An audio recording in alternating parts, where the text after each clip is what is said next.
Hi, this is Steven from FakeMeats.com. I'm going to show you how to make a vegetarian or even a vegan hot ham and cheese sandwich using two great products from FakeMeats.com.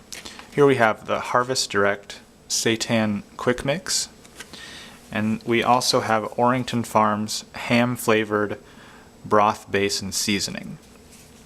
And this hot ham and cheese sandwich is a featured recipe from our meal pack subscription program, where subscribers receive a recipe and the Fake Meats ingredients for every Monday of the month. And the recipes come on these handy recipe cards, and subscribers receive emails to keep them on track with the program.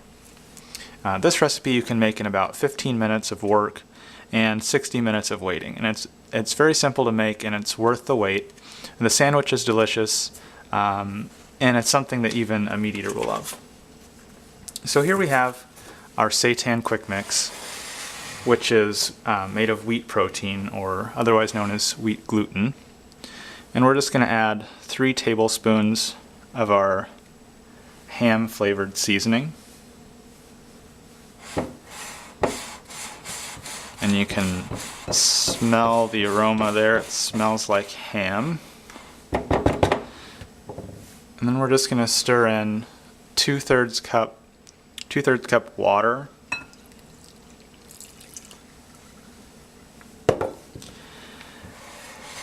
And you just stir this around until it starts to come together as a dough. And you just need to be diligent with your mixing and kneading.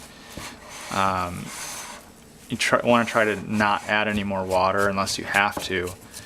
And if you do have to add more water, just add a very little bit at a time. If you add too much more water, the end seitan product will be kind of spongy. So if you can do it without adding more water, that's the best. Just add 2/3 cup. And you just knead it for about 3 to 5 minutes until it becomes smooth and elastic. Alright, so here's our finished dough. We kneaded it for about 5 minutes. It got a nice kind of smooth texture to it. And now we're just going to shape it into about a 3-inch by 5-inch loaf. That's about right. Whatever fits in your pan. And we're just going to drop it in carefully into some water. This is 5 cups of water. It's about ready to boil, but we don't want it to boil.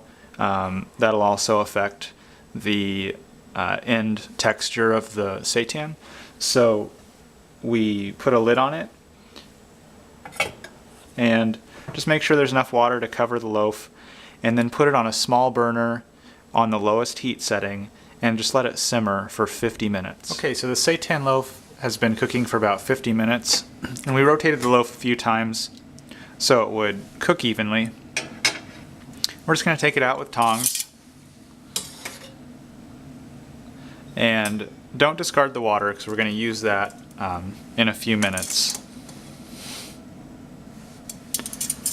And just cut it. I think it's easiest if you cut it in half first to make a nice flat surface.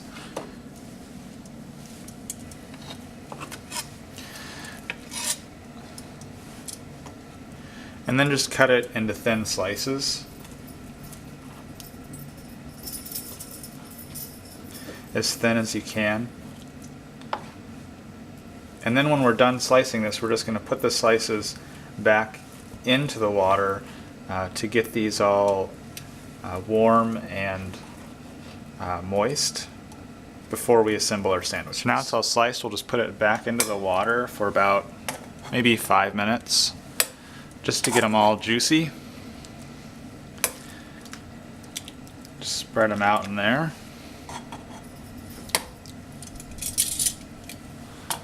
And we'll just put a lid on it again and let it sit for about 5 minutes. Okay, so these slices have been cooking for about 5 minutes, and they're nice and juicy. and we're just going to take them out and put them on our bun. And this sandwich works great with an onion bun or a pretzel bun. Today we have a sesame bun here. And for the cheeses on top, it works great with slices of cheese, or it works well with cheese sauce. There's a couple vegan cheddar cheese sauces that work really well for this sandwich. And you just put your cheese on top, and there it is, the finished sandwich. This is a tasty treat that is easy to make and it's easy to customize, and it's a meal that a meat eater will love. Get your seitan quick mix and your ham seasoning on FakeMeats.com, and don't forget to check out our Fake Meats meal pack program.